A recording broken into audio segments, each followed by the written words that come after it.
proyectos. ¿Me están escuchando? Sí, adelante. El doctor Julián es magíster en mercadeo de la Escuela Europea de Negocios, tiene estudios en relaciones internacionales y ciencias políticas, además de ser administrador. Es experto en temas de analítica anticipativa, vigilancia estratégica y gestión del riesgo. Cuenta con varios diplomados y cursos en análisis. Necesito desactivar el audífono acá, venga. Analítica, gestión pública, prospectiva, direccionamiento estratégico, investigación cualitativa. Ha sido asesor en 12 países, profesor de varias universidades en Latinoamérica y escritor del libro Aníbal, cómo se anticipan los verdaderos estrategas. Entonces, bienvenido, doctor Julián. Adelante con su conferencia sobre gestión de los riesgos en proyectos simulación. Muchas gracias, doctoras. Voy a compartirles pantalla. Por favor, me confirman si la ven. En este punto, a ver, vamos a cerrar esta. Creo que les compartí la que no era. Ahora sí les voy a compartir la que es. Por favor, confírmenme si están viendo la pantalla. Sí, doctor, estamos viendo muy bien. Bueno, vale, muchas gracias. Bueno, gracias a todos y gracias por la invitación. Esperamos que esta sea una conferencia muy práctica que nos ayude muchísimo a comprender el concepto de riesgo y sobre todo riesgo en proyectos y a diferenciar una cantidad de conceptos que hay en el mercado que suelen ser complicados. Yo quiero empezarles contando mi historia y por qué terminé trabajando mucho estos modelos de riesgos. Más o menos en el año 98, ya con mi inicio de mi carrera profesional, tuve un evento muy crítico personal que no sé si a algunos de ustedes les haya pasado, pero para mí fue una situación totalmente dura. Tuve una relación que fue muy complicada y cuando me di cuenta estaba metido en una situación más complicada aún. Esta niña que era teóricamente mi novia, resulta que no era ni soltera, ni técnicamente era mi novia, era casada y no me había dicho. Se había metido en una cantidad de problemas, me había metido en una cantidad de problemas y negocios. Bueno, esto me llevó a mí a empezar a decir, bueno, ¿qué fue lo que pasó acá? ¿Y por qué yo no me di cuenta de lo que estaba pasando? Y al final empiezo a darme cuenta y a observar que el tema es porque yo no gestionaba muy bien los riesgos en mi vida. Básicamente, vi los lados positivos de una situación, pero nunca vi el lado negativo de esa situación o lo que podía pasar. Al final terminé yo endeudado, terminé fiando a una persona que nunca pagó esas deudas y obviamente me tocó pagarlas a mí. Bueno, una situación complicadísima. Y en un determinado momento decido empezar a estudiar mucho esta dinámica de gestión de riesgo para poder salir de esa situación, primero, para mi propio caso. Luego, entonces, para empezar a aplicarlo a mi trabajo, trabajaba con el gobierno. Y luego, de unos 13 años para acá, empecé a aplicarlo en la industria privada y las cosas han sido buenas. Yo tuve todo ese proceso, bueno, no solo uno, sino varios mentores que realmente me fueron orientando mucho en todos estos sistemas que vamos a ver hoy de los modelos, las simulaciones. Y ahí fue cuando realmente en un determinado momento este mentor, que es un argentino que trabajó conmigo varios años, dedicado al tema de la prospectiva y los estudios de futuro con el enfoque de riesgo, se presenta una situación con él y básicamente me toca tomar una decisión muy clave. ¿Sigo trabajando con él o empezamos a crear una empresa aparte? Y esto es como, digo yo un poco siempre como Matrix, ¿no? Tomas la píldora roja o la píldora azul. Te quedas un poco en ese punto y decides emprender, investigar, meterle mucho dinero a la investigación y el desarrollo para la gestión de riesgos, el manejo de crisis, la gestión de proyectos, o básicamente yo podía seguir toda mi vida a la sombra de otra persona que además, como les comentaba, había tenido una serie de inconvenientes con él. Y en ese punto uno dice, abandono este tipo de proyectos o profundizo mucho y la verdad decidí crear una compañía hace ya varios años que trabaja mucho el tema de modelos, lo vamos a ver ahora, trabaja mucho el modelo para gestión de riesgo, manejo de crisis y anticipación, y decidí profundizar. Actualmente, toda esta experiencia me ha enseñado mucho cómo gestionar riesgos y proyectos en el sector privado, en lo público, en lo individual, inclusive en lo personal. Ahora también les comentaré algunas historias de esta situación. Y ese es el resultado de eso, es una compañía que se llama Anticipación Estratégica. En la página nuestra vamos a ver ahora un software que les va a servir a ustedes para avanzar mucho y que es gratuito y lo pueden utilizar. Hoy después de toda esta situación, básicamente parte de mi eslogan es un poco hacer que nuestros clientes duerman tranquilos. Y básicamente si ustedes también están trabajando proyectos, hay dueños de las empresas que los contratarán en el futuro, proyectos estatales o proyectos para ustedes mismos, lo ideal es que uno pueda dormir tranquilos. Si duerme tranquilo, está cumpliendo con el objetivo primario de la gestión de riesgos. De lo contrario, si no están durmiendo tranquilos, están todo el tiempo gestionando crisis, pues no fueron tan efectivos en el trabajo y en las actividades que pueden lograr. Para empezar entonces, en términos prácticos, quiero hablarles un poco del concepto de gestión de riesgos. El concepto de gestión de riesgos es fundamental en todo en la vida, no solo en proyectos. Si vas a comprar una casa, vas a comprar un carro, vas a decidir entrar a una universidad, vas a hacer una especialización, quieres tomar cualquier tipo de decisión, si no conoces los elementos fundamentales de los riesgos, de cómo gestionarlos, vas a cometer errores y errores y errores y errores continuamente en la vida. Y esa continua comisión de errores logra generar dos efectos fundamentales. No te mueves tan rápido, pero además puede llegar a un punto en el que la situación ya se haga totalmente inviable. Entonces, entrando un poquito a qué es el concepto de riesgo, quisiera comentarles que cada estándar, cada modelo, cada organización inclusive, maneja un concepto un poco... de recibirle el semillero. Es que si no es por este pan ni me entero lo que hicieron. Me quedo al acta. La doctora Nilsa tiene el micrófono abierto. Qué pena, doctor. Gracias, tranquila. Sí, yo, ¿quién es el que está hablando? Ok, entonces les decía que cada estándar tiene un concepto de riesgo un poco diferente.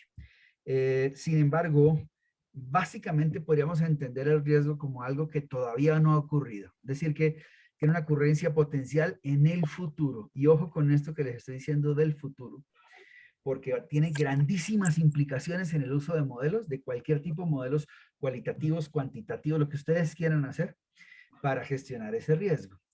Y se conoce como riesgo porque puede afectar los intereses de las personas, las organizaciones o los estados. Aquí, en este punto, llega también una decisión que es importante cuando ustedes trabajen proyectos, y es si se van a dedicar a trabajar el riesgo estratégico o el riesgo operacional.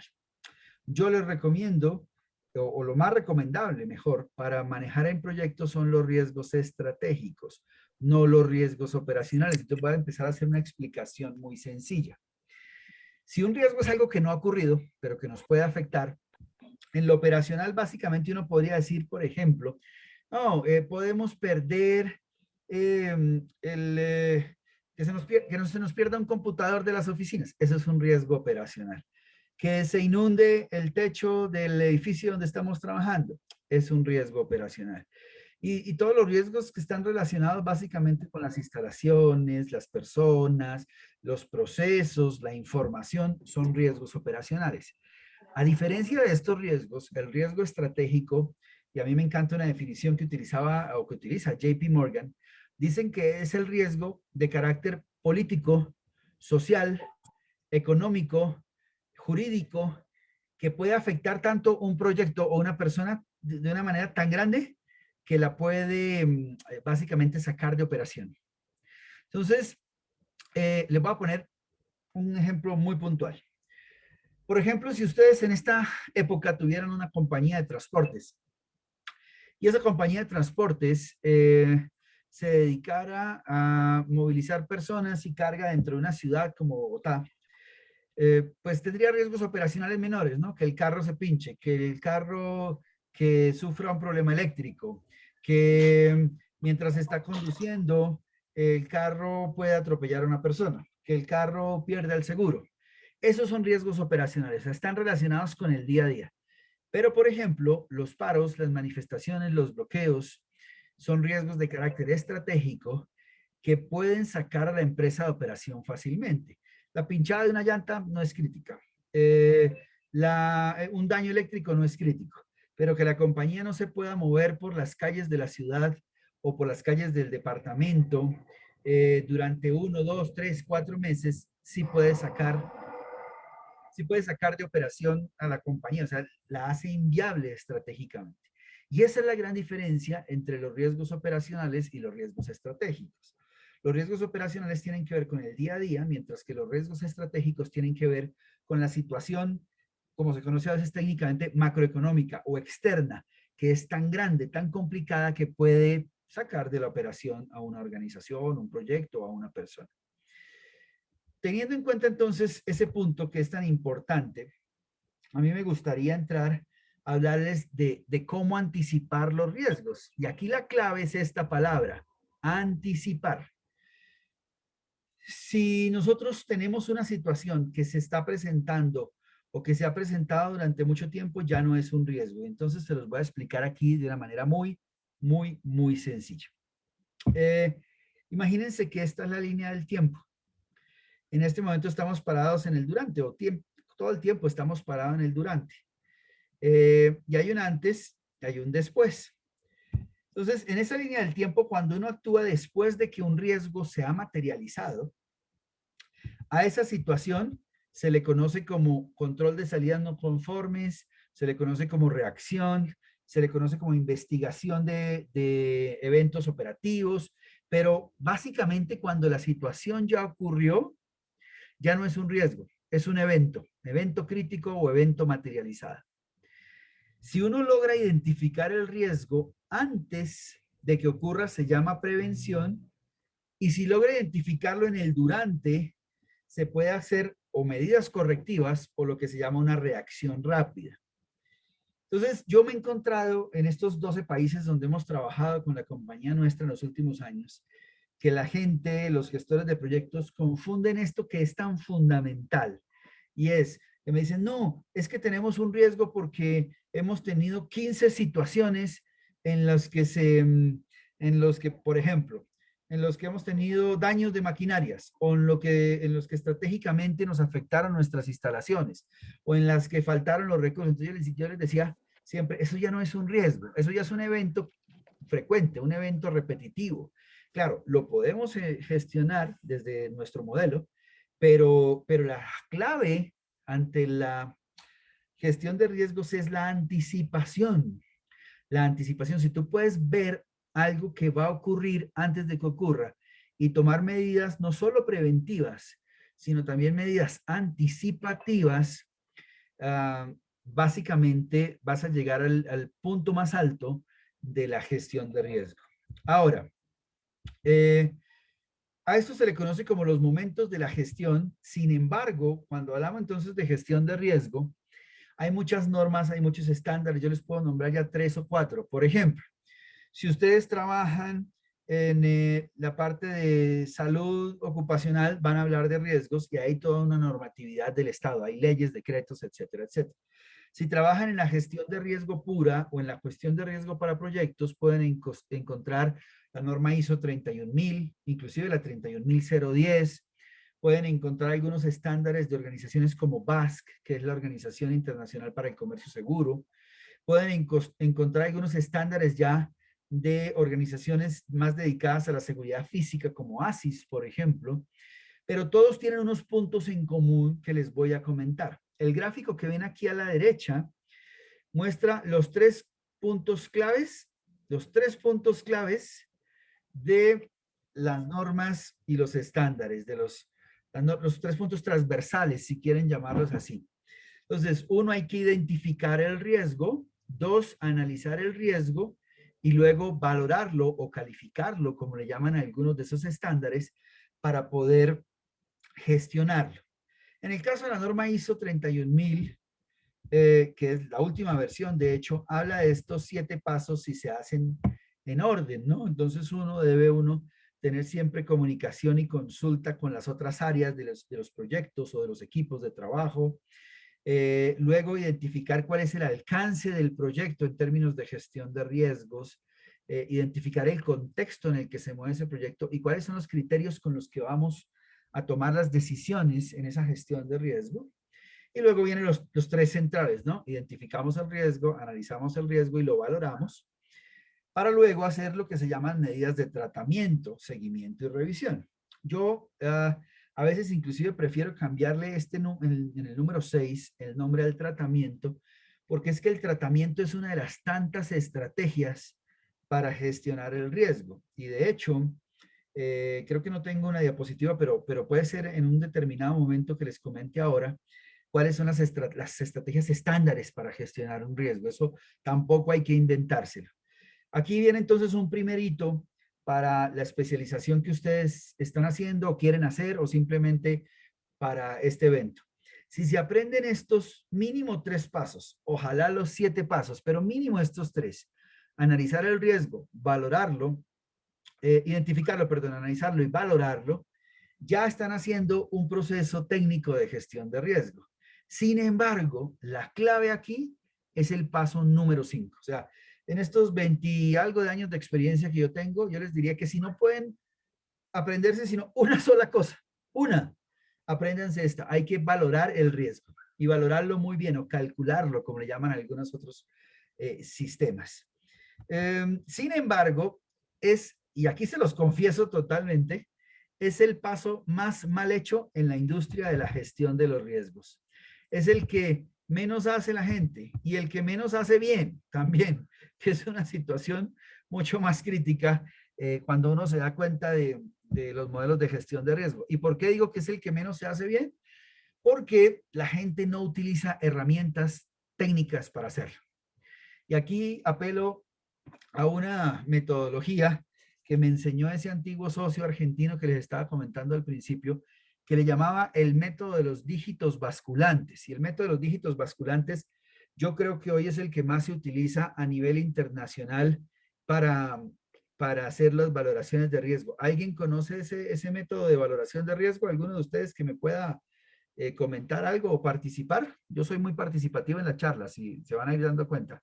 ¿Alguien conoce el método de los dígitos basculantes de las 48 personas que están conectadas acá? ¿Algún voluntario? O por chat si quieren.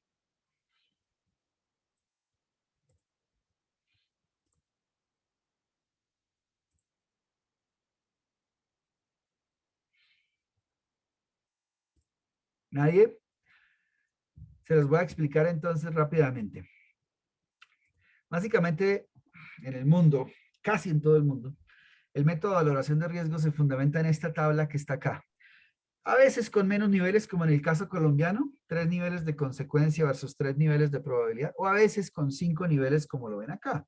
Entonces le dicen a uno, por ejemplo, ¿cuál es el riesgo estratégico? Voy a concentrarme ahí, de que el proyecto de elaboración de la carretera Guajira-Uribia, que es un proyecto típico que ustedes de pronto pueden empezar a manejar, no se realice por manifestaciones sociales y bloqueos. Entonces, uno tendría que estimar la consecuencia versus la probabilidad. Y entonces una persona utilizaría el método de los dígitos basculantes, que es este.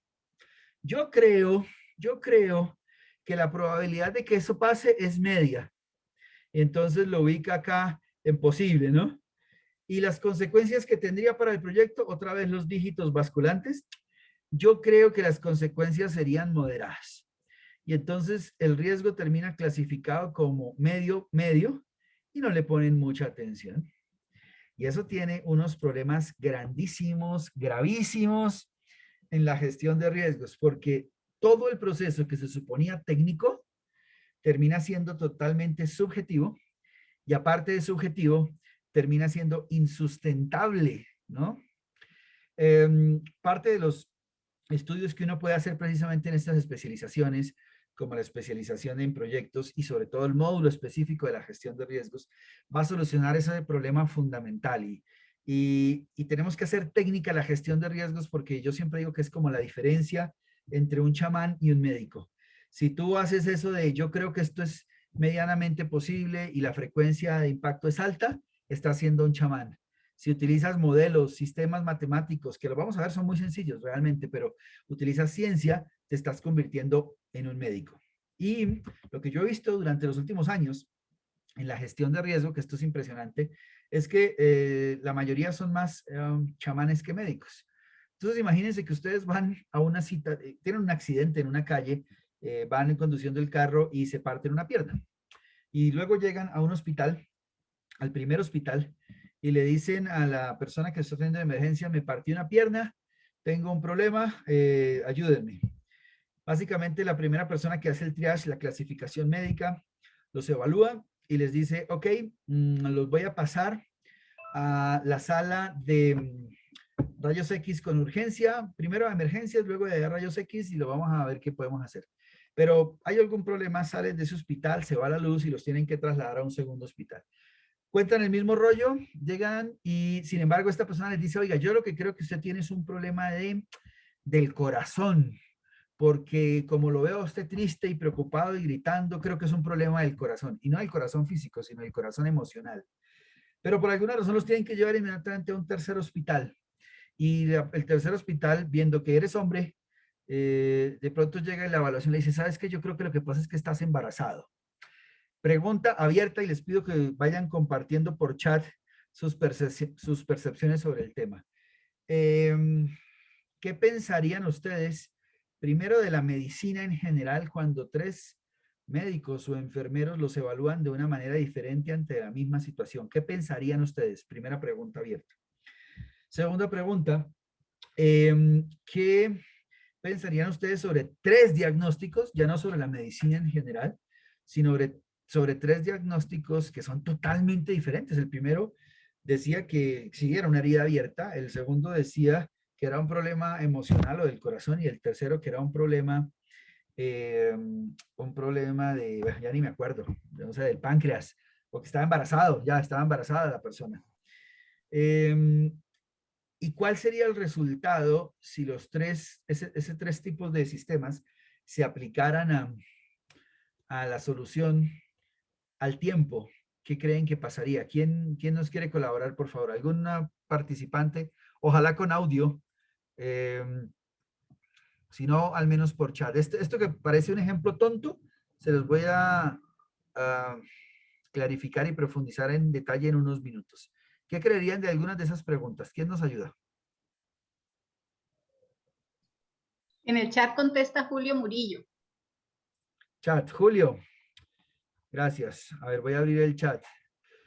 Dice, pues que no existe una estandarización, ¿cierto? El paciente se enferma más. Hay 3 formas de hacer las cosas y se debería unificar el concepto. Y gracias a Ruth, gracias a Julio, gracias a Yolanda. Efectivamente, yo por lo menos no confiaría en esa ciencia. Yo trataría de no aplicarla y si no tiene resultados, pues pueden agravar el problema. Exactamente como dice Ruth, es un tema complicado. Entonces, la gestión de riesgos para proyectos debe ser un sistema en el que si yo le digo a Milton o a Luis o a Cristian o a Lucy o a Miguel o a Ruth, este es el proyecto que tenemos. Y hace poco estaba trabajando con unas personas que lograron ser, por ejemplo, los gestores de proyectos del Canal de Panamá, por ejemplo. O sea, gente que maneja proyectos grandísimos. Pues todos deberían identificar los mismos riesgos, evaluar las mismas probabilidades y básicamente tomar las mismas medidas para gestionar los riesgos. Sin embargo, hoy casi no pasa así. Y no pasa así por algunos de los factores que les comenté y por otros que les voy a comentar ahora en la siguiente parte de la presentación. Entonces, imagínense que decidimos que el riesgo fue, con el método de los dígitos basculantes, fue con consecuencias moderadas y poco probable que ocurra. Pero si se dan cuenta, también medio es consecuencias catastróficas y raro que ocurra. Ahí viene un ejemplo puntual, el coronavirus. El coronavirus hubiera podido ser clasificado fácilmente como un evento de una rara probabilidad, aunque de situaciones catastróficas. E imagínense que aún así la tabla lo clasifica como medio. Entonces el problema de todo esto es que ese sistema que se diseñó en los años 50 realmente ya cada vez es menos práctico, menos funcional y hay que empezar a hacerlo un poco más técnico.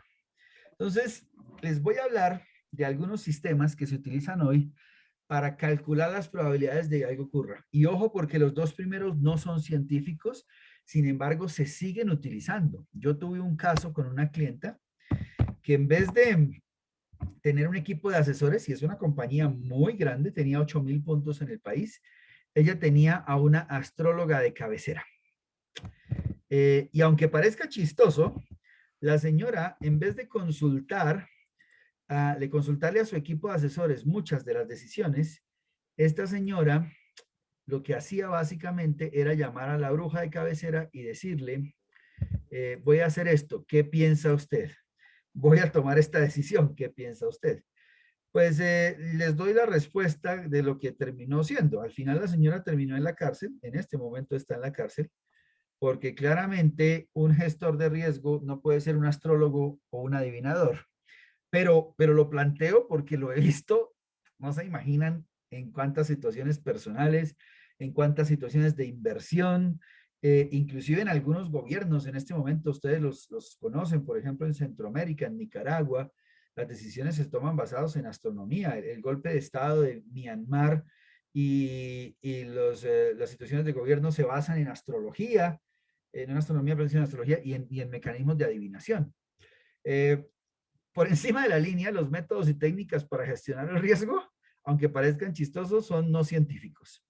Pero por debajo de la línea, la historia humana ha venido avanzando y ha tenido diferentes variaciones de algunas de las metodologías, casi como un árbol evolutivo como el que ven aquí a la izquierda. Hoy todas esas variaciones siguen existiendo, todas. Y la efectividad de un gestor de riesgo depende de cuál de esos modelos utilice y hasta dónde llegue. Entonces vamos a encontrar en esas variaciones tres grupos. Los métodos que describen los riesgos, y aquí encontramos, por ejemplo, la estadística, inclusive dentro de la ciencia militar, los sistemas de inteligencia o inteligencia corporativa, competitiva, de negocios o para la seguridad y la defensa como parte de un modelo descriptivo. Viene un segundo grupo que son los modelos proyectivos, en donde está la matemática, y ahí vamos a hacer un ejercicio ahorita de simulación Monte Carlo, por ejemplo. Encontramos sistemas como las teorías de juegos, el teorema de Bayes o de Bayes, como le decimos en español, y algunos sistemas de regresiones, y hasta la propia prospectiva, como entendiendo como un conjunto de métodos y técnicas que intentan anticipar el futuro para precisamente gestionar riesgos y oportunidades. Y viene un tercer grupo, bueno, e inclusive la analítica predictiva, que hoy es muy famosa en sistemas como los de Microsoft, IBM, Oracle, que toman una serie de patrones e intentan anticipar lo que va a pasar. Y la tercera generación, en la que vamos a profundizar un poquito hoy, es la generación anticipativa, en donde hay una técnica que se conoce como analítica anticipativa y es fundamental para poder anticipar los riesgos. Hasta aquí, hasta aquí entonces viene un punto que es fundamental. E insisto, todas existen.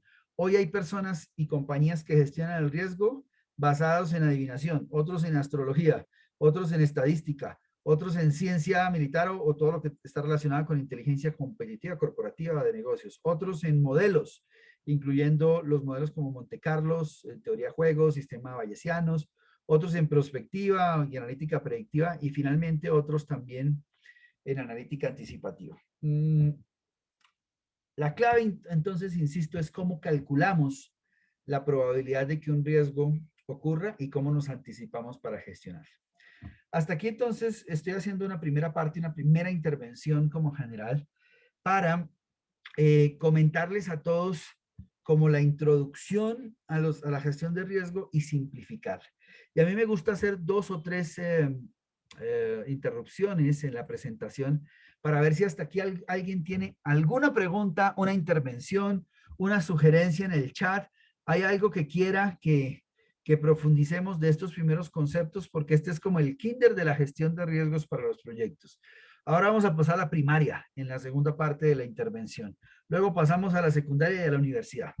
Pero me gusta que el kinder quede claro, que estos conceptos básicos y fundamentales no dejen espacios para interpretaciones. Entonces quiero abrir los micrófonos por un minuto. Si alguien tiene una pregunta, si levantan la mano, por 2 minutos, perdón.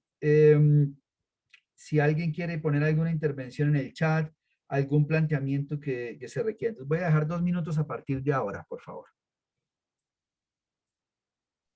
Buenas tardes. Buenas tardes.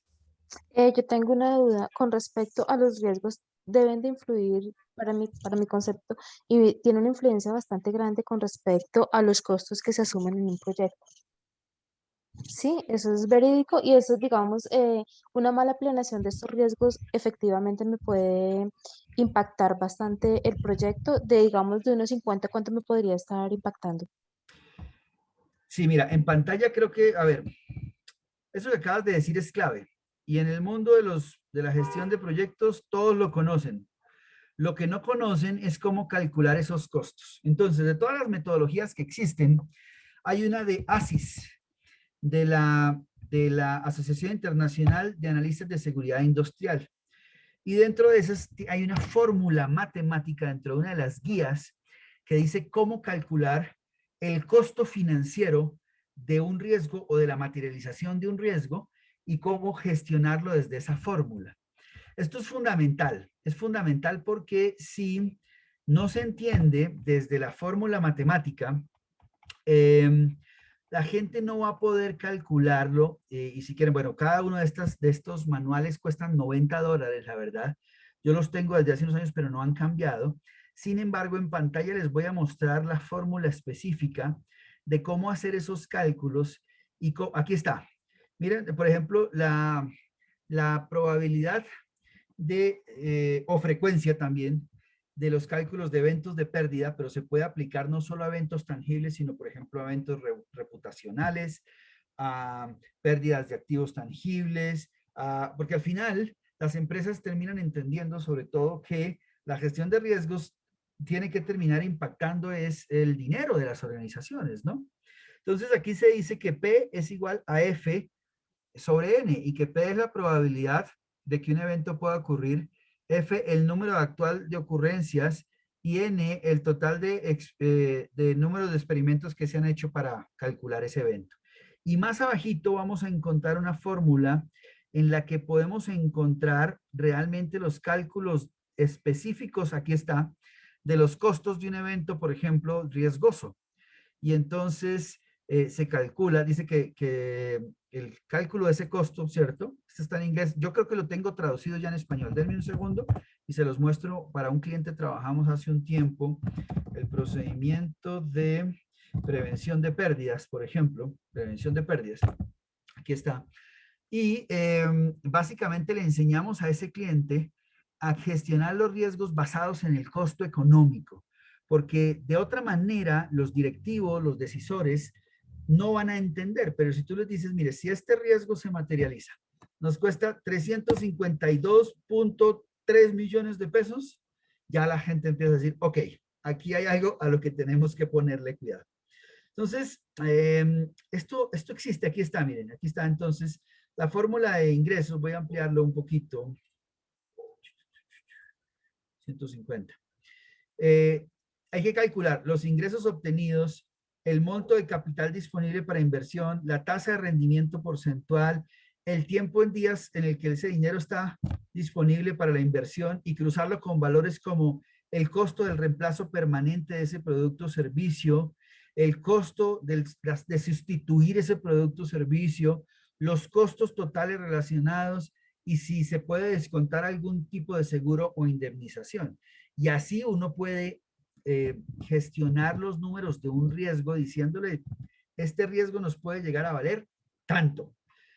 Yo he escuchado durante 25 años lo que acabas de decir, ¿no? Que la gente plantea y dice, sí, eso está relacionado con el dinero y está relacionado con el impacto financiero, pero nunca casi he visto, solo en pocas oportunidades, nosotros lo hacemos, pero que la gente tenga las fórmulas internacionales estándares para calcular el costo financiero de un riesgo. Entonces, sí es muy importante que ustedes tengan en cuenta eso y que además lo usen en el día a día para poder desarrollar. Ese, básicamente, como les decía, está en un estándar de ASIL, la Asociación Internacional de Analistas de Seguridad Industrial. Es un documento que se llama la Guía para la Evaluación de los Riesgos y ahí están las dos fórmulas puntuales que les acabo de comentar, ¿vale? No sé si con eso respondí tu planteamiento. Sí, señor, es correcto. Vale, muchas gracias. Hay otra persona que nos está diciendo en chat que qué cambios han sufrido la plantilla de análisis de riesgo que les voy a mostrar. Ya yo no utilizo hace muchos años la plantilla esta de análisis de riesgos. Si trabajan con el Estado, el Departamento Administrativo de la Función Pública pues establece una plantilla inclusive más básica. Dice frecuencia alta, media, baja, nivel de riesgo alto, medio, bajo y se acabó. Y entonces es mucho más sencilla. Hoy nosotros utilizamos una metodología que se llama árboles de decisión. Ahora las vamos a ver precisamente en unos minutos, especialmente porque esa metodología es totalmente compatible con unos sistemas de inteligencia artificial que estamos empezando a desarrollar y a trabajar. Y a partir de eso, esas matrices básicas que se desarrollaron como el método Mosler en los años 50 del siglo pasado, pues ya quedan totalmente inutilizables, ya no son ni siquiera necesarias por las limitaciones tan grandes que tienen. ¿Vale, Héctor? No sé si con eso respondo a tu pregunta, pero Héctor, vamos a profundizar en unos minutos precisamente en ese concepto, ¿vale? ¿Alguna otra pregunta que ustedes de pronto quisieran que les hiciéramos en este momento? ¿Algún otro planteamiento antes de pasar al siguiente nivel?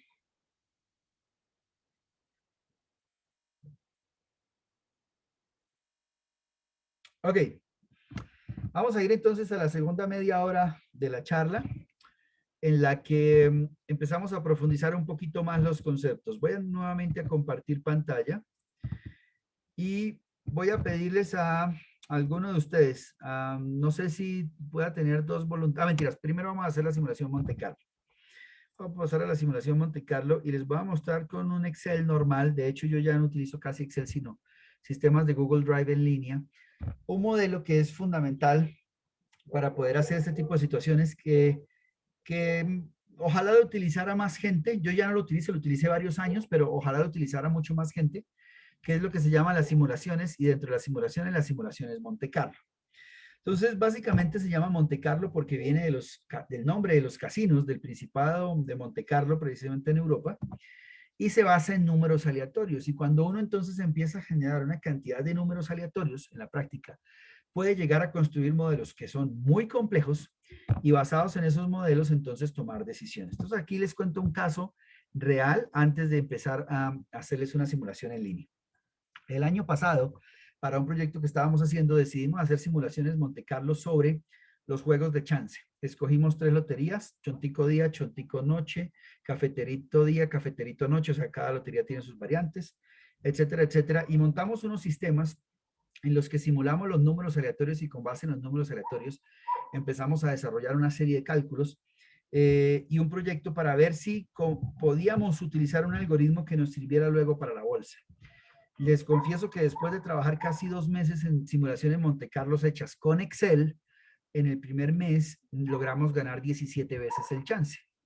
El proyecto ya no continuó realmente porque pues tiene unas limitaciones financieras, de impuestos, etcétera, etcétera.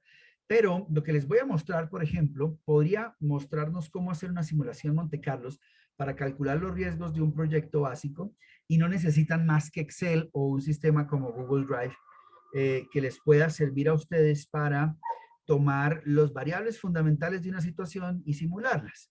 Entonces les voy a compartir ahora sí la pantalla. Y aquí voy a tomar simplemente una página de Google Drive. Es el sistema en línea que seguramente la mayoría de ustedes conocen, que tiene Excel, Word, PowerPoint, etcétera, etcétera. Pero aquí se llaman documentos, hojas de cálculo, presentaciones. Y voy a tomar una de estas hojas de cálculo cualquiera como si fuera un Excel. Voy a, por ejemplo, generar la simulación Monte Carlo.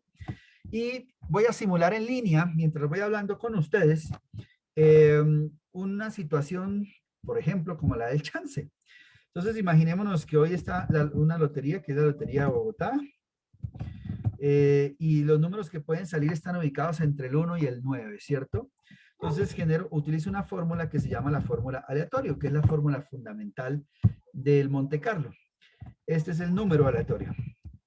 Cada vez que yo hago algo en la página, el sistema va a ir cambiando, si lo ven. Cambia, cambia, cambia, cambia, cambia, cambia. Como es un número aleatorio, se mueve entre el 0 absoluto, pues, y el número 1, que sería 100.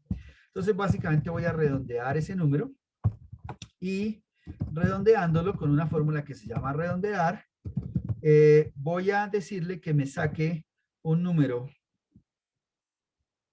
entre el 0 y el 1 y lo voy a multiplicar por 10 para que siempre que haga el cambio me dé un número como si fuera el chance, ¿cierto? El último número del chance.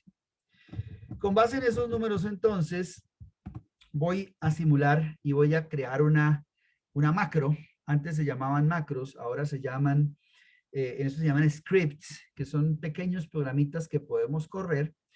Por ejemplo, para que cada vez que yo lo corra, a ver, nueva macro, el sistema venga acá, inserte una fila, copie este número, lo pegue acá y vaya llevando una estadística específica. Entonces a este le voy a poner chance, por ejemplo. Y la corro con una simulación, con un atajo de teclado. Entonces cuando yo le dé al sistema que me corra la simulación, el sistema va a repetir lo que yo hice manualmente y me va a decir cuál fue el número teóricamente que salió al azar de esa simulación. Entonces, en este caso, salió el 8. En este caso nuevo, salió el 5. En este caso, salió el 2. Pero claro, yo no lo puedo hacer manualmente todo el tiempo. Entonces, lo que voy a hacer es multiplicar, por ejemplo, esta pequeña programita que hice. Realmente es un programa. Lo voy a multiplicar, por ejemplo, 50 o 100 veces. 1, 2, 3, 4, 5, 6, 7, 8, 9, 10. Y a partir de ahí, cada vez que yo corra, es 20, 30, 40, 50, 60, 70, 80, 90 y 100. Cada vez que yo corra el programa, lo que va a hacer el sistema es que va a jugar el chance, por decirlo así, 100 veces. Y mientras yo estoy hablando con ustedes, van a ir viendo cómo el sistema simula los datos y va sacando información sobre esos supuestos números que se podrían dar. Ahí hay un errorcito, por ejemplo, porque nos está dando 10, realmente tendría que dar entre 0 y 9, pero es una simulación muy, muy rápida mientras vamos hablando. Y ahí es como si yo hubiera jugado el chance 100 días, por ejemplo. A eso que estoy haciendo, yo luego le puedo sacar una serie de datos estadísticos. ¿Cuál es el número que más salió? Entonces, por ejemplo, en la segunda hoja, voy a coger el 0, 1, 2, 3, 4, 5, 6, 7, 8, 9, y porque hay un error, también voy a asumir el 10. Y simplemente utilizo otra fórmula como el contar sí, y le digo, cuénteme de acá hasta acá, cuántas veces están estos valores. Ustedes no tienen que aprender a hacerlo tan rápido, pueden manejarlo de otra manera.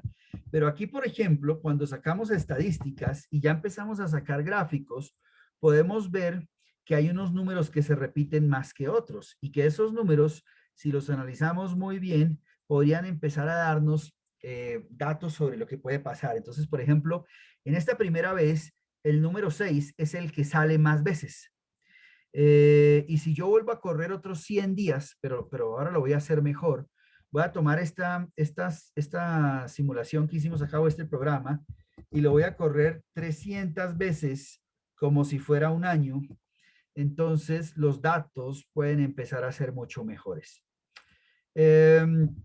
Entonces, si me devuelvo un poquito aquí, imaginémonos que borro todos los datos de la simulación y pongo a correr esta simulación 300 días mientras vamos hablando, pues él empieza a generar una serie de números aleatorios y con base en esos números aleatorios empezamos a ver luego algunos patrones que pueden ser que se repitan en la vida real o que no, pero que nos muestren todas las posibilidades del sistema. Básicamente, lo que empieza a pasar es que el modelo sigue trabajando. Yo he hecho simulaciones obviamente mucho más complejas, con datos un poco más adaptados a la realidad, que han corrido 150.000 veces en 8 horas o en 10 horas, y luego la verdad le empiezan a uno a mostrar dónde, por ejemplo, un proceso podría tener más vulnerabilidades, dónde una situación podría hacerse crítica, qué riesgos pueden presentarse, y claro, hay que conocer un poquito de simulación, pero lo que les quiero mostrar es que con una pequeña capacitación, 3 o 4 fórmulas de Excel y entendiendo los conceptos de la simulación Monte Carlo, básicamente uno puede llegar a utilizar simulaciones Monte Carlo para desarrollar modelos de gestión de riesgo.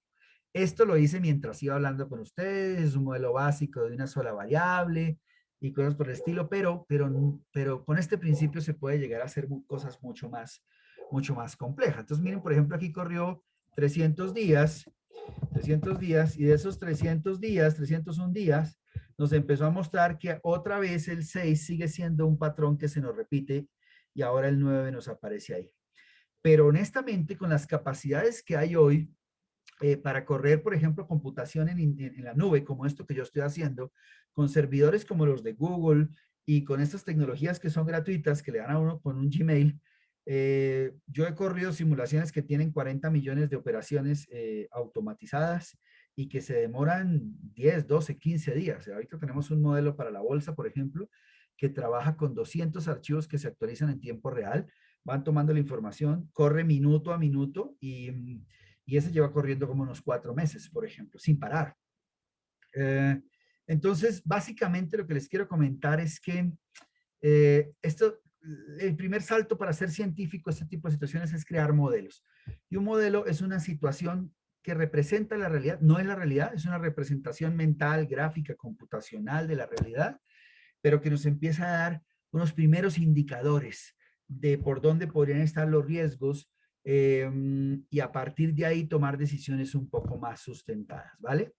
Ahora, como todo sistema, los Monte Carlos tienen algunas limitaciones. Por ejemplo, si los números aleatorios no se programan muy bien, si yo no soy capaz de definir las condiciones, como se le llaman en programación, las variables que afectan un modelo, y no soy capaz de distribuir bien esos números, pues realmente el modelo no me va a mostrar para nada la realidad. Pero lo más crítico es que la simulación Monte Carlo se basa en situaciones que ya ocurrieron. Si hay un nuevo riesgo que nunca nos había ocurrido o que nosotros no conocemos por alguna razón, ese riesgo no lo va a poder mostrar la simulación Monte Carlo. Entonces, basados en estas experiencias, y la verdad es que yo voy a devolverme un poquito y voy a proyectarles pantalla. Yo pasé por todos estos métodos. Trabajé con estadísticos en una serie de situaciones de análisis. También, inclusive, yo fui oficial de inteligencia, fui el jefe del grupo de análisis de inteligencia sociopolítico en todo el país. Entonces, conozco las limitaciones de los modelos de inteligencia. Utilicé modelos de simulación en Monte Carlos. Mi tesis de pregrado fue en teoría de juegos, por ejemplo. Trabajamos y todavía estamos trabajando con unos teoremas bayesianos interesantes. Fui prospectivista 14 años y hoy trabajamos modelos de analítica predictiva que todavía siguen siendo un poco limitados. La verdad, yo me quedaría con el concepto de los modelos anticipativos, que es el que quiero mostrarles un poquito hacia acá. Y los modelos anticipativos sí tienen en cuenta algunas ventajas a ver, voy a saltarme un poco para acá, voy a ir hacia acá. Tienen algunas ventajas como estas que les voy a mostrar. Número 1, a veces requieren software, a veces no, pero más que eso, sobre todo son basados en una lógica anticipativa muy interesante.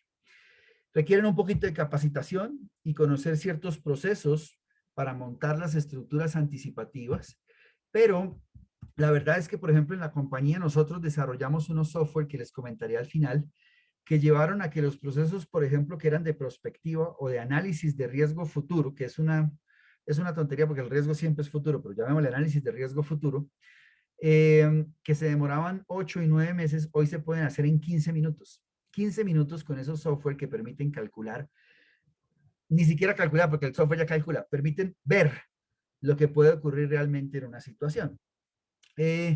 Bajo ese cálculo hay una diferencia porque ya uno no, a diferencia de los dígitos, del método de los dígitos basculantes, ya no predice, ya no prevé, ya no previene, ni siquiera adivina, sino precalcula el futuro. Y precalcular o preconocer técnicamente le permite a uno gestionar riesgos en el cortísimo, en el corto y en el mediano plazo.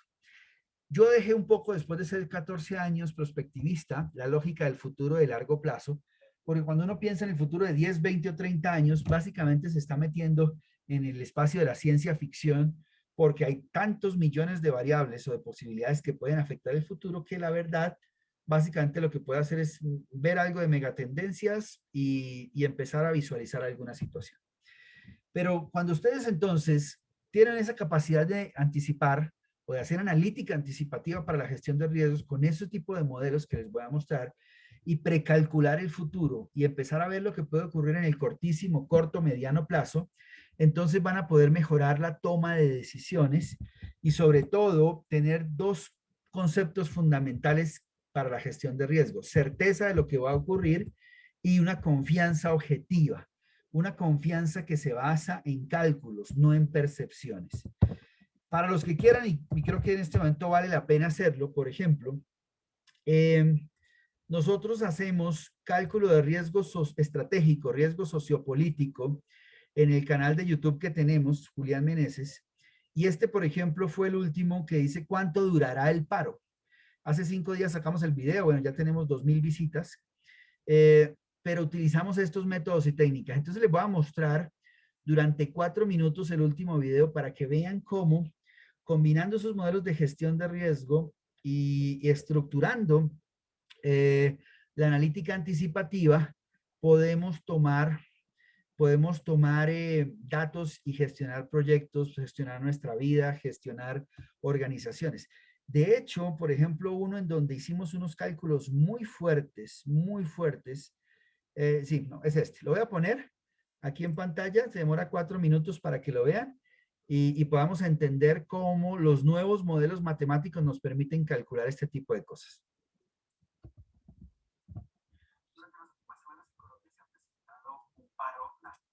Me dicen, por favor, si se escucha bien.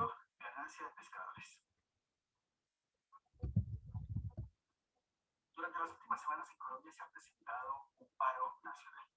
Este paro ha generado incertidumbre en los negocios y sobre todo la incomodidad general en la sociedad. Mucha gente, amigos, empresarios, inversores, trabajadores me han preguntado, ¿pero qué es lo que va a pasar entonces con este paro? ¿Y hasta cuándo vamos a tener esta situación en el país? A manera de historia, el paro nacional inicia en el 2020, pero se retoma el 28 de abril de 2021 con una chispa que enciende la dinámica social, y es la presentación de una reforma tributaria que cargaba principalmente a las personas y sobre todo a las personas de bajo recurso. Actualmente ha habido problemas principalmente en Cali y en sus zonas aledañas, en Bogotá, en Neiva y en otras ciudades que se ven afectadas por los bloqueos, los disturbios, los daños en los bienes públicos y por un desabastecimiento que se empieza a hacer reiterativo. Y en este punto todos se preguntaron entonces, ¿la situación se puede volver peor? Para explicar entonces lo que puede ocurrir, podemos apelar a un concepto que es un concepto militar originalmente, que se llama el espectro del conflicto, y que me he permitido adaptar para pasarlo de la guerra hacia el conflicto social. Y en este caso entonces tenemos 5 niveles que nos van a explicar de una manera muy sencilla cómo el conflicto se puede ir escalando. El primer nivel entonces es la manifestación pacífica. Esta manifestación se puede presentar sin ningún inconveniente, actualmente se da en varios países y es una situación que no genera ni letalidad ni afectación para el Estado y para los ciudadanos. Luego viene el paro general. El paro general ya genera unos efectos mucho más fuertes y como segundo nivel pues tiene implicaciones en la economía de un país, en la libre movilización y en las actividades, por ejemplo, de desarrollo o de producción. El tercer nivel serían los bloqueos generales. Estos bloqueos generales que se han presentado también en varios países latinoamericanos tienen graves afectaciones contra las infraestructuras, contra la movilización de bienes, recursos, cargas, producción, etcétera, etcétera. Luego viene el cuarto nivel, que es la violencia generalizada. Y finalmente encontramos el quinto nivel, que sería el conflicto civil. Cuando se llega ya al conflicto civil, que en algunos países europeos, por ejemplo, le llaman la guerra civil, pues la situación ya se vuelve extremadamente complicada. Nuestra predicción de la semana se basa en dos elementos fundamentales: los tiempos electorales del país y los pedidos de la mesa. De acuerdo a nuestros cálculos, creemos que solo llegaremos al nivel 3, en el que se presentan bloqueos generales y algunos enfrentamientos muy persistentes con la fuerza pública. Lo que va a ocurrir es que esto se va a presentar básicamente con alteraciones y alternaciones de la dinámica de bloqueos, paros hasta las elecciones presidenciales. Sin embargo, el escenario se compone de 4 tramos. El primer tramo, un momento en el que estamos actualmente, que se puede llamar fácilmente el acercamiento a las negociaciones tanto del gobierno como de las mesas. Un segundo tramo que se va a dar entre este mes de mayo y el mes de diciembre de este año, en el que los paros, las manifestaciones, los bloqueos van a ser intermitentes. Un tercer tramo que le hemos llamado la intensificación de la protesta, que se va a dar desde enero, mediados de enero aproximadamente, hasta las elecciones presidenciales de mayo. Y un cuarto tramo que serían las propias elecciones, en donde la situación va a ser muy tensionante. Como hemos comentado en anteriores videos que pueden encontrar en este canal, actualmente lo más probable es que el presidente de Colombia electo en el 2022 sea Gustavo Petro, por toda la estrategia política de alianzas y de comunicaciones que se ha dado durante los últimos casi 12 años, especialmente intensificada por las dinámicas del paro nacional. Los efectos de toda esta dinámica se dan al menos en 3 líneas. Primero, la disminución de la confianza inversora, tanto interna como externa. El segundo es el aumento del apoyo a la campaña del candidato Gustavo Petro. Y la tercera, en efecto, el aumento de la probabilidad de que él se convierta en el presidente de Colombia en 2022. En este punto, entonces, la pregunta es para ustedes: ¿cómo evitar el escalamiento de esta violencia que se da en Colombia hasta las elecciones de mayo del 2022? ¿Y cómo mantener la confianza inversora antes y después de esas elecciones? Si les gustó el video, coméntenlo, denle like, suscríbanse y hagan clic. ¿Por qué les muestro esto? Porque detrás de estos videos, por ejemplo, tenemos un equipo de gente que está haciendo los cálculos de lo que va a pasar en un mes, 3 meses, 5 meses, 8 meses, en todo lo político, social, económico, como ustedes se dieron cuenta. Y cuando uno hace esos mecanismos de anticipación, utiliza los software para hacer los cálculos, yo honestamente no soy ni de izquierda, ni de derecha, ni nada. Yo prefiero autonombrarme un analista neutral. Sin embargo, el poder ver lo que va a ocurrir, anticipar lo que va a ocurrir, permite tomar medidas de gestión de riesgo estratégico muy grande. De lo contrario, lo que estamos siempre es basándonos en estadísticas del pasado para tratar de proyectar el futuro. Y si algo se ha demostrado en los últimos 2 años con pandemia, con marchas, es que los datos estadísticos del pasado no son más que referencias. Realmente lo que uno tiene que hacer para gestionar riesgos es ver primero hacia el futuro y luego calcular con base en esos riesgos lo que puede hacer desde ese punto de vista. Entonces, imagínense que, bueno, necesito, a ver, no sé si alcance a hacer esto, no, ya no alcanzo, pero voy a mostrarles un gráfico que es fundamental. Este gráfico explica en una sola imagen cómo calcular el riesgo en el futuro. Pasado, presente y futuro, como lo vimos en una línea del tiempo, pero para que yo esté hablando aquí con ustedes hoy, básicamente yo tuve que tener 2 papás. Si yo no tengo esos 2 papás, pues no hubiera nacido y no estaría aquí con ustedes hoy. Y esos 2 papás, 4 abuelos, a su vez ellos 8 bisabuelos, 16 tatarabuelos. Si tan solo una de estas personas que está acá toma una decisión que la hace que no se conozca con su pareja, básicamente eso desencadena una serie de eventos que hacen que el presente y el futuro cambien. En términos de analítica anticipativa, el futuro no es lineal. Si ustedes escucharon el video, decía actualmente el escenario más probable, pero puede ser que un factor en el futuro cambie el escenario y la situación se vaya por otro lado. Con esto le empiezo a responder a una de las personas que me preguntaba, ¿usted utiliza matrices? ¿Cómo han evolucionado esas matrices? No, ya no utilizamos matrices, utilizamos árboles de decisión que muestra un conjunto de escenarios y esos escenarios cada uno con una probabilidad de asignación. Para explicárselos fácilmente, entonces, voy a saltarme un poco para acá y vuelvo a hacer preguntas. Imagínense esta situación. Esto es un caso real del 2020.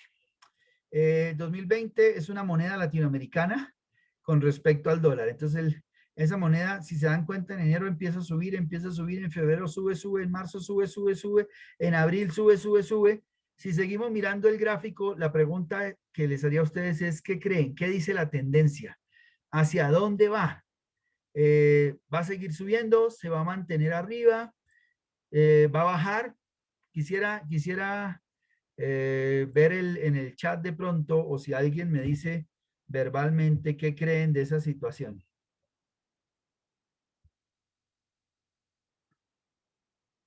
¿Algún voluntario?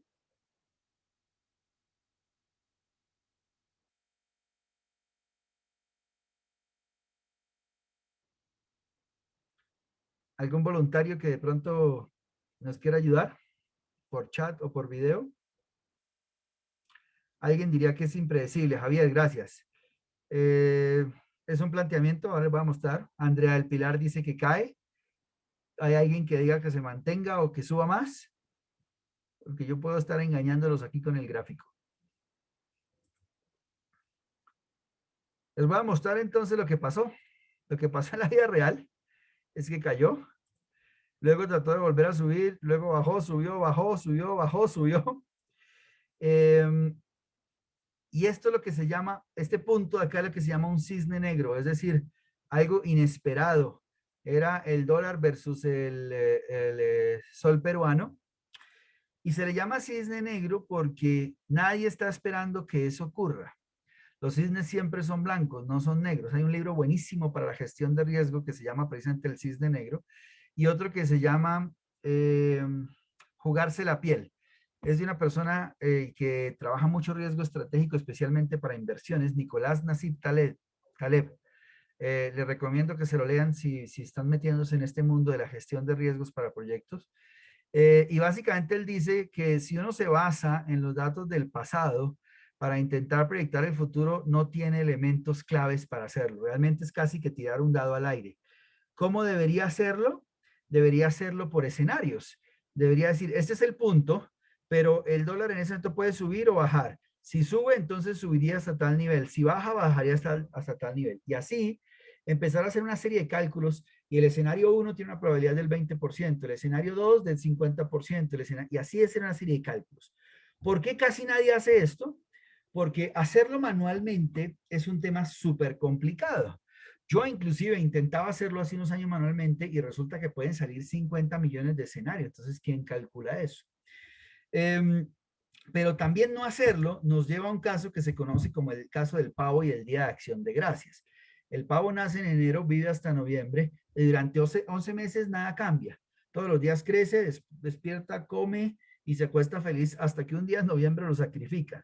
Para el pavo, basados en la historia y la tendencia, todo iba bien, hasta que un día las cosas cambiaron. Eso nos ha pasado con el coronavirus, nos ha pasado con las marchas, nos ha pasado con los gobiernos, y por eso es que no es recomendable basar las gestiones de riesgo, esas tablas, en las probabilidades del pasado, en las frecuencias de ocurrencia del pasado. Tenemos que empezar a aprender a calcular el futuro, o los futuros, porque así se dice técnicamente, y yo siempre le digo a la gente con la que empiezo a trabajar, aprenda a calcular lo posible, lo imposible y lo impensable, porque cuando aprenda a hacerlo, va a disminuir la incertidumbre y va a aumentar sus niveles de data o de confianza basada en datos. Voy a ir hasta acá antes de mostrarles un poco el software, pero quiero abrir nuevamente a preguntas, a ver si el concepto de modelos y el concepto de por qué necesitamos modelar los riesgos y anticiparnos sobre todo, empieza a quedar claro y por qué no podemos seguir haciendo los sistemas anteriores que se utilizan para la gestión de riesgo. ¿Alguna pregunta? Bueno, Andrea del Pilar dice, sí, genial. Yolanda decía, al parecer va aumentando, no obstante todo lo que sube tiene que caer. Claro, el tema es cuándo, ¿cierto? Pero bueno, abro a preguntas o a intervenciones durante 2 minuticos antes de pasar a mostrarles las últimas generaciones de gestión de riesgo basados en modelos anticipativos. ¿Listos? 2 minutos para los que quieran intervenir, hacer preguntas. ¿Cuáles simuladores nos recomienda para manejar la gestión de riesgo? El que les voy a mostrar se llama Aquiles, es un software gratuito. Nosotros lo desarrollamos desde ceros, basados en las lógicas anticipativas, pero mi gran recomendación es dejen ya las matrices de impacto versus frecuencia basadas en la estadística. Eso ya no sirve para nada. Eso hay que evolucionarlo. Y también las fórmulas, después de que calculen las probabilidades de riesgo, sumar eso a las fórmulas financieras que nos dice cuánto cuesta si ese riesgo se llega a materializar, ¿no? Porque eso se puede definir específicamente. Muy poca gente sabe hacerlo, pero yo les puedo dar los documentos, les puedo dar el software gratuito, lo que necesiten, porque esa es la idea, ¿vale? ¿Qué otra pregunta tienen?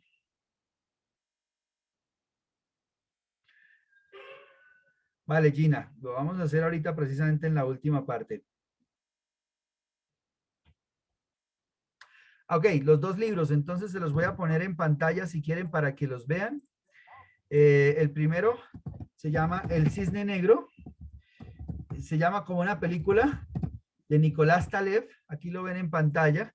Se vende digital, inclusive hay resúmenes sobre el libro, pero es este que está acá, El Cisne Negro.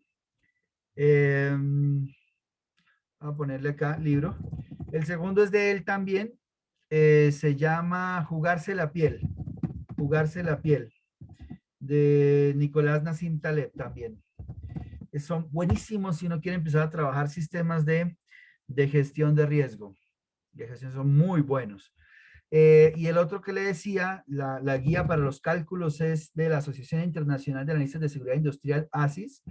Ellos le llaman, creo que es la guía Guidelines. Voy a mostrarles, esta es la página de ellos.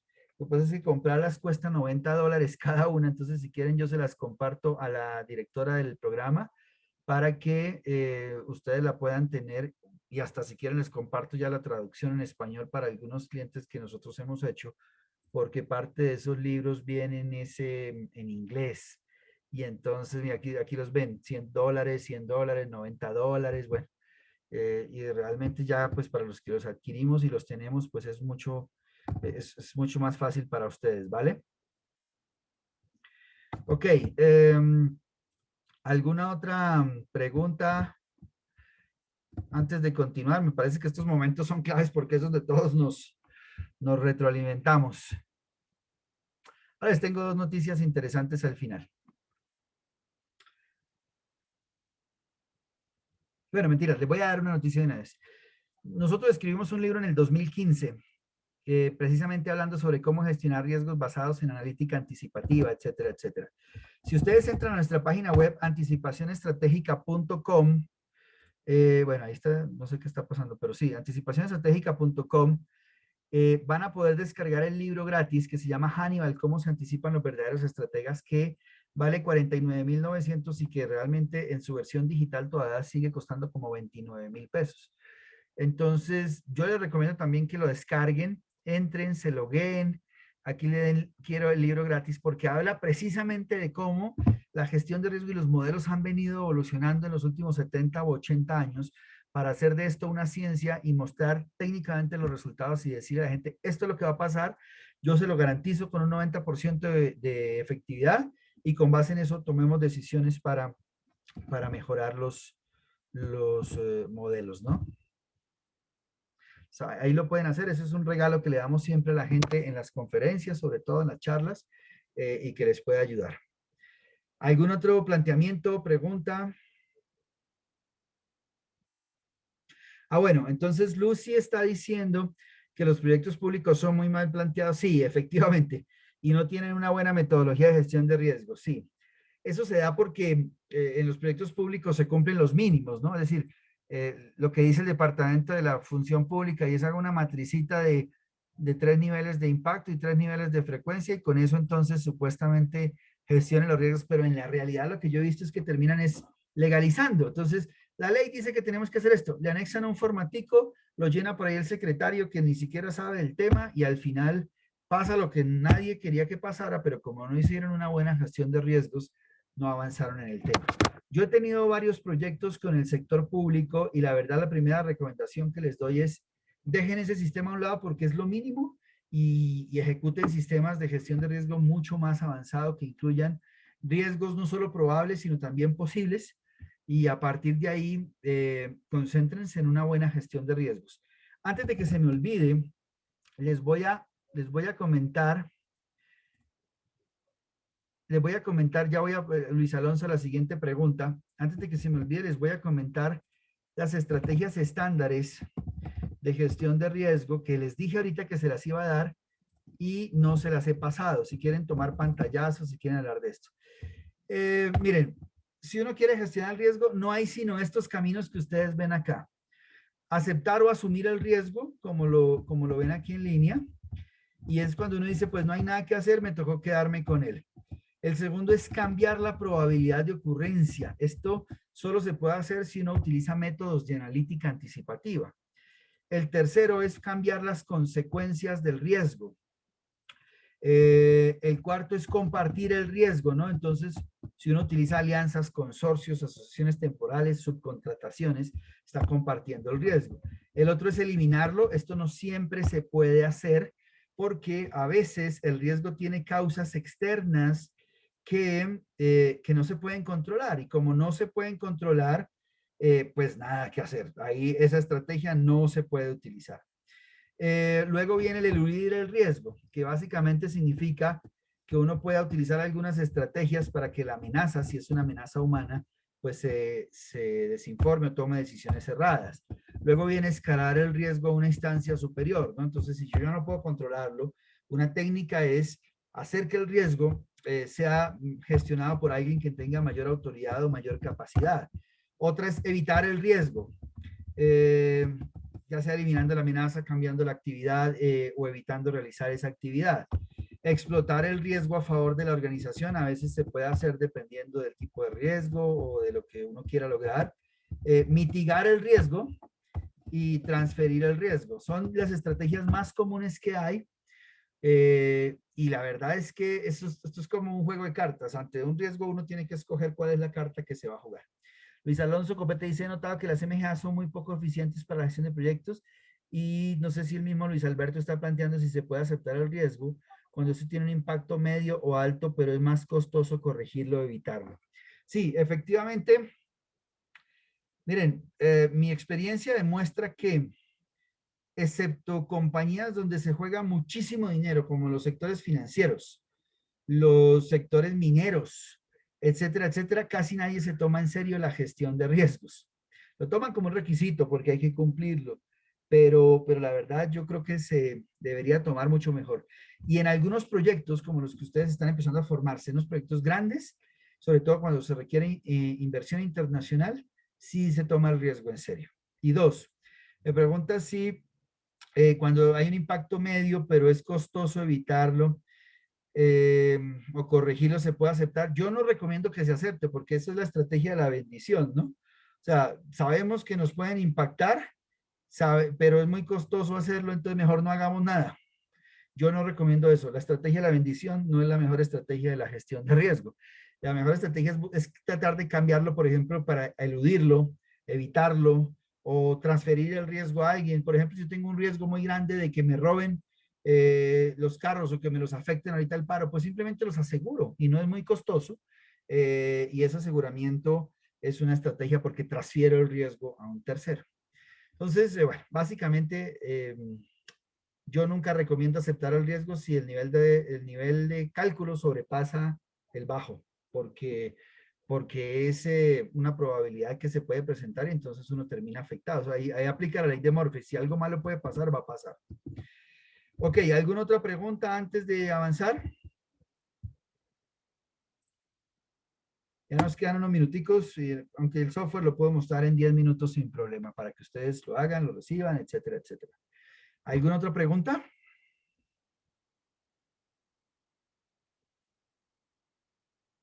Bueno, Entonces voy a pasar a la última parte de los modelos más avanzados. Se llaman inclusive metamodelos. ¿Por qué? Porque son modelos que nos permiten hacer modelos muy rápidamente porque ya tienen sistemas, bibliotecas, librerías cargadas adentro y entonces a partir de ahí uno puede avanzar muy fácilmente. Nosotros los hemos utilizado en muchas industrias, en muchas compañías, bueno, etcétera, etcétera. Entonces, lo que les voy a mostrar creo que les va a ayudar mucho para algunas de las preguntas que han hecho. De los software que nosotros probamos y usamos mucho tiempo, llegamos a un punto al decir, estos software no hacen lo que nosotros queremos. Entonces terminamos construyendo nuestros propios software. Aquí si entran a anticipacionestratégica.com y van a la sección de software, van a encontrar el que yo les recomiendo inicialmente, que es Aquiles. Es gratuito y lleva a minutos lo que antes se hacía en cuestión de meses de trabajo o semanas de trabajo. Entonces, le dan clic a esta página que se llama aquileos.com. Ahí se pueden registrar gratis. Yo obviamente ya tengo el usuario ya no gratuito, sino el usuario normal. Y básicamente uno puede crear una serie de metamodelos muy rápido para gestionar el riesgo. Y sobre todo, a mí lo que más me gusta de estos modelos que creamos es que le permiten calcular cosas que no han ocurrido. Nunca, no importa si hay estadísticas, si hay frecuencias, si hay nada. Aquí, por ejemplo, de los últimos casos que creamos, voy a mostrarles algunos. Por ejemplo, esta es una, para calcular los picos de infección de la pandemia. Entonces nos dimos cuenta de que para los picos de infección de la pandemia hay 4 actores, que son los ciudadanos, los gobiernos, las vacunas y el propio virus, cómo evalúa. Podríamos meterle otro, es súper fácil. Uno puede decir aquí agregar un actor nuevo y lo agrega. Pero solo el software requiere 2 pasos. Define uno de los actores, paso número 1, aquí a la derecha se les dice cómo. Y paso número 2, determina unas probabilidades de que, por ejemplo, las vacunas apoyen la eliminación de la pandemia. Entonces dicen, no, sí, 60%, pero 40% no, porque en este momento hay bloqueos de vías, etcétera, etcétera. Bueno, el virus, entonces, apoya, bloquea o no va a tener ningún interés o ninguna afectación en la situación. Los gobiernos, los ciudadanos, solo con esos 2 datos que uno le mete al software, ya pasan 3 cosas. Primero, uno puede generar el mapa de todos los escenarios posibles. Este es el mapa de todos los escenarios posibles, si lo ven, de una vez ya calculado, con todas las opciones de la situación. Segundo, bueno, perdón, y voy a explicarles algo. Ustedes ven aquí unos colorcitos de probabilidad. Esos colorcitos le van diciendo a uno qué tan probable es que se presente un escenario, ¿no? De acuerdo a los datos que le cargamos. Ahora les voy a hacer un caso real, no se preocupen. Luego, entonces, puede generar el mapa de los escenarios probables y decirle, muéstreme los escenarios de una probabilidad mayor al 40%, por ejemplo. Y él le dice, hay 2 escenarios. De todo lo que usted vio, que realmente aquí decía que había 24 escenarios probables y 31 escenarios posibles, realmente el sistema me está diciendo, solo hay 2 escenarios que se pueden presentar. Y si subo la probabilidad, por ejemplo, al 60%, él me dice, no, sencillo, este es el escenario más probable que va a ocurrir. Los ciudadanos cada vez más van a apoyar el que la pandemia se siga dando con un 70% de probabilidad. Los gobiernos van a seguir tomando medidas cerradas con respecto a la pandemia. El virus va a seguir mutando y las vacunas no se van a liberar. Aquí esto es un caso contrario. Entonces, con ese escenario yo ya puedo calcular las mejores probabilidades. Y el software le permite a uno inmediatamente generar un informe que ya queda listo, donde le muestra la fecha, el día, la hora. Esto fue el 14 de abril, por ejemplo. Cuántos escenarios posibles había, cuántos probables, cuáles fueron los actores, las probabilidades que determinamos y los mapas. Esto, les confieso, cuando yo empecé a trabajar con los mecanismos de prospectiva, un análisis de estos escenarios de futuro fácilmente se demoraba 4 o 5 meses. La UNAD, por ejemplo, ha sido muy famosa por hacer los eventos de Prospecta una vez al año. Es un evento que une a prospectivistas de toda Latinoamérica. Yo participé en 1 o 2 hace unos años y se muestran los estudios de futuro de lo que va a ocurrir y con base en eso uno puede gestionar riesgos. Pero yo dejé la prospectiva clásica precisamente porque la prospectiva clásica se demoraba mucho. Construimos nuestros propios software que ahora son gratuitos para la gente y a partir de ahí básicamente lo que hicimos es llevar el cálculo de lo que puede ocurrir a minutos, como se dan cuenta, y a partir de ahí, de esos minutos, tomar las decisiones de las estrategias que debemos utilizar para gestionar los riesgos. Básicamente, entonces, para crear un caso, se los voy a mostrar, ya no se los voy a explicar, sino les voy a mostrar el paso a paso. Uno va a esta ventanita que va arriba y dice agregar nuevo caso. Le pone un nombre al caso, por ejemplo, UNAT, educación. Determina la fecha en la que se crea el caso y en los escenarios que va a trabajar, por ejemplo, 2021, 2022. Y luego de que agrega el caso, entonces simplemente lo edita con el iconito este que está aquí en el lápiz. Lo primero que le va a decir el sistema es registre los actores o factores que pueden afectar esa situación. Entonces, Pero, por ejemplo, doctor Julián, no se ve en la pantalla. Ah, perdón, yo creí que estaba compartiendo pantalla. Gracias. Voy a devolverme entonces un poquito. Entonces les decía, entran acá a la pantalla, ya una vez se registren. Y en este puntico de acá le dan clic a crear nuevo caso. Entonces, por ejemplo, la probabilidad de que Pedro Pérez pueda terminar la especialización. El caso lo vamos a hacer hoy y entre el 2021 y el 2022. Entonces, ¿cuáles actores pueden influir en la situación de la especialización? Entonces, puede influir, por ejemplo, así, y es así, un paro, ¿cierto? El paro nacional puede que como actor o la mesa nacional puede ser un actor que influya en el tiempo de la especialización. La directora del programa, algún problema con algún profesor o que las cosas se desarrollen muy bien. El propio alumno que puede no cubrir los programas a tiempo o lo que sea. Y algún tema de cambio de la universidad, por ejemplo. Voy a dejar solo esos 5 actores. Si yo le doy volver a tabla, ya creé una tabla de actores, como lo ven acá, que son los que podrían definir la situación de si yo termino a tiempo una especialización o no. Luego le doy clic a la pantallita y edito las probabilidades. Entonces, ¿qué probabilidades hay de que los profesores me apoyen para que eso pase? Digamos que un 80%, habrá un 10% de profesores que no quieren que yo pase y un 10% que no les interesa nada. La directora del programa, pues 100% de que la gente apoye su programa. El paro nacional, ay, hijo de madre, de pronto el paro, como va la cosa, va a hacer que la universidad tenga un 50% de parar y pase tal situación, un 30% de que no, y un 20% de que no pase nada. El alumno obviamente está interesado en que la situación se dé y la universidad, digamos que también. Si yo guardo estas probabilidades y inclusive determino cuál es la acción más probable, entonces los profesores apoyan a los alumnos. La directora del programa siempre está disponible. El paro nacional, se puede escalar. El alumno puede tener fallas en el sistema, entonces aquí ya esto no es 100%, sino 80 y 20, 80, 10 y 10. Y la universidad de pronto puede entrar en paro, no sé, estoy diciendo cualquier cosa. Entonces, ya con esos datos, ya puedo pasar a que el sistema me muestre todo, que me muestre el mapa de los posibles, y en este caso, la situación tiene 63 escenarios posibles, 27 con alguna probabilidad. Entonces, aquí estoy viendo todo el mapa de futuro, como ustedes lo veían en el jueguito ese que les dije, mi papá, mi abuelo, mi bisabuelo, mi tatarabuelo. Que el sistema también me muestre cuál es el escenario de alta probabilidad, y ahí él ya está configurado para el de 60%, y me dice, los profesores lo van a apoyar, el director del programa lo va a apoyar, el alumno va a tener algunas fallas, y la universidad podría entrar en paro, téngalo en cuenta, pero lo apoya. La universidad lo apoya, pero podría entrar en paro.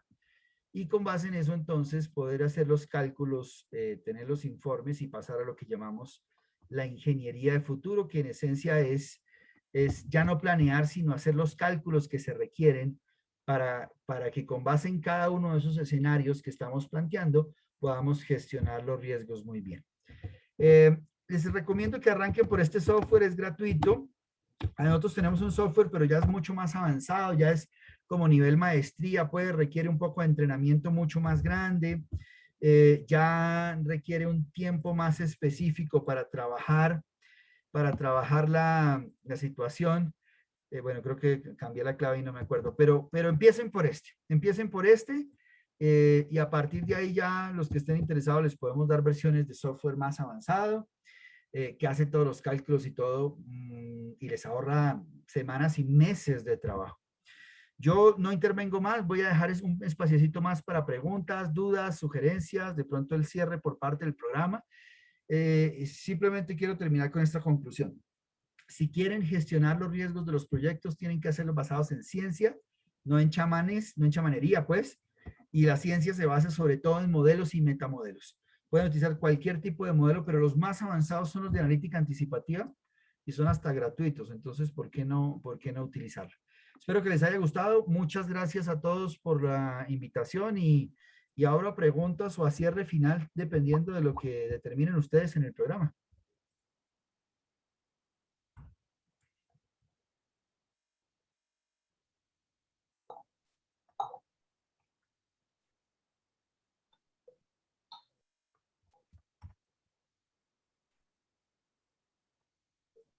Muchas gracias, doctor.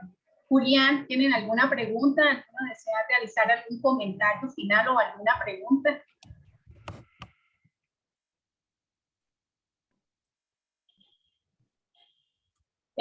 ¿Podemos tener acceso a la grabación? Sí, claro. Que muchas gracias, doctor Julián. Qué excelente conferencia. Nos comentan por el chat.